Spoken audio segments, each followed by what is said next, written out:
Alright, and hey there, Prox Gaming Crew, and this is Proxify here, and we are back for some more of the Paper Mario the 1000-Year Door on the Nintendo Switch. And if you did miss out during the last one, well, we are here at the Pirate's Grotto. We had to use the special heirloom of what Flavia actually does have with the Skull Gem there. And now we are going to have to go and try to pick up with the next type of ability for Mario, which that is going to be the boat form. Which there's going to be a lot of things to go and do within that said boat form once we do go and unlock it. And I know that we are going to have to go and return back to some other previous areas, back over at like Roadport and some other areas to go and search for, hopefully crossing our fingers for more of the star pieces or any other type of hidden items that are going to be along within our way as well too. So let's just go and head through this door now, since we actually did go and use Bobbery for it. And it looks like Cortez is still trying to force us away from not trying to enter on into any more places around over here. Kind of feels almost exactly a little bit about how Paper Mario 64 was all happening around. If you guys do remember in Paper Mario 64 where we had to go about with Toon Koopa, I know that this man was always trying to give us the good old scare so that he can try and make sure that we don't ever go continue onwards with any more stuff that happens throughout his temple. But we're going to have to deal with exactly what's going to happen right now with Cortez.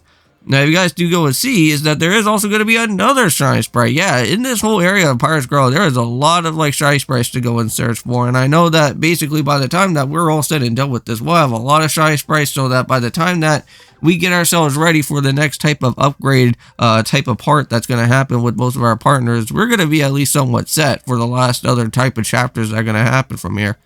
Oh, and there we go. Just like that, another Shiny Sprite. They just love to pass this around over here so much in this dungeon, and I don't mind that, but thank you. Alright, so now we just need to go and just turn ourselves into Vivian here and just have to go through this annoying type of spike trap once again. We'll be seeing more of those from time to time.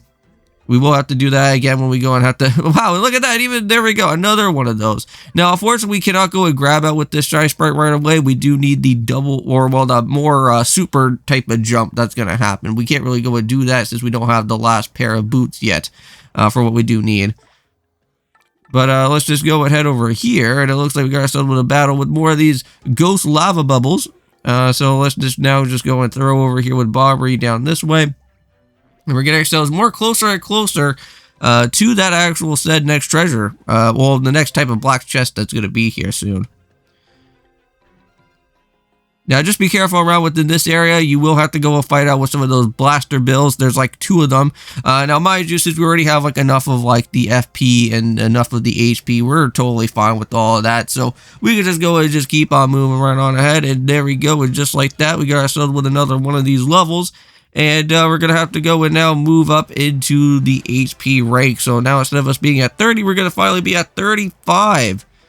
Getting very close up to the max limit for what we do need. Now, mind you, we do have all those HP pluses and whatnot. And if you actually do buy it on a whole bunch of HP pluses, I believe the actual, like, the ultimate max limit, not like just the normal, limit, but the max limit, I'm pretty certain, is like 200 HP. So if you ever do want to go out of your way to buy out with a whole bunch of those HP pluses and use up on all of your different type of bash points that you do want to go and use for, well, you could actually reach all the way up to that amount.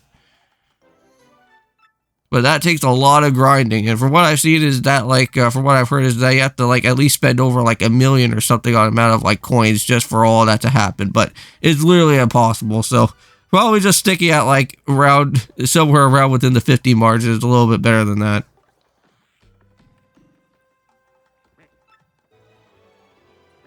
So yeah, so now we're going to have to go about with this black chest here. Now, unfortunately, we don't really know exactly where this black key is going to be. But however, there is going to be a ghost bubble that will go and show up around. And that's where we're going to have to go and face off within that said guy.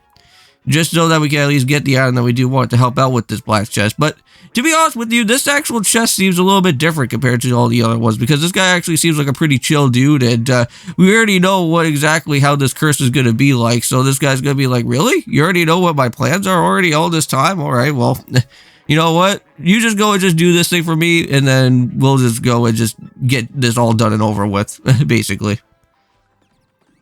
So let's just go and just do the battle right here, get the black key that we do want. We've already seen that battle before, so it's nothing new. Alright, and there we go. And just like that, we'll open it up right here. Alright, so since you're itching to get it over with, yes, that's what we're trying to do right now. Alright, so now let's go and meet up with this dude all this time.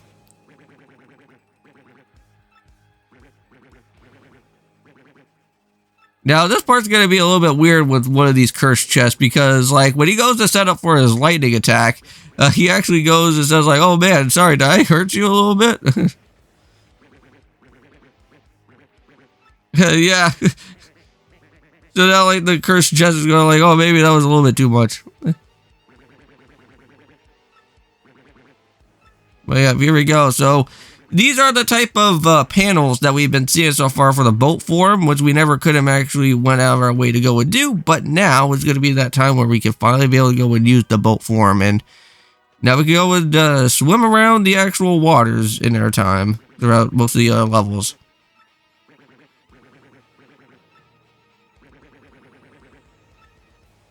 Yep, and we already know what the controls are, so that's not even that much of a problem right there. Now, for the end of this episode, guys, I will show you how exactly that we can get ourselves with the snowman badge. Because I do want to, well, at least go and show that off to you guys of how that badge actually works. Because this badge is actually somewhat pretty helpful just for this one area alone. Because since there is a lot of fire enemies, and we'll actually have the protection of actually jumping on these said fire guys and be able to hurt them for some damage, which that's actually pretty nice.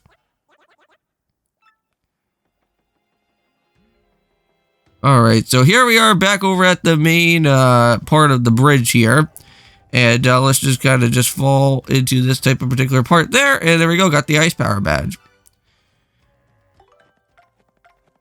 So, there we go, and we'll end it off here. And anyways, thank you guys so much for watching. See you in the next one for Paper Mario. And of course, peace.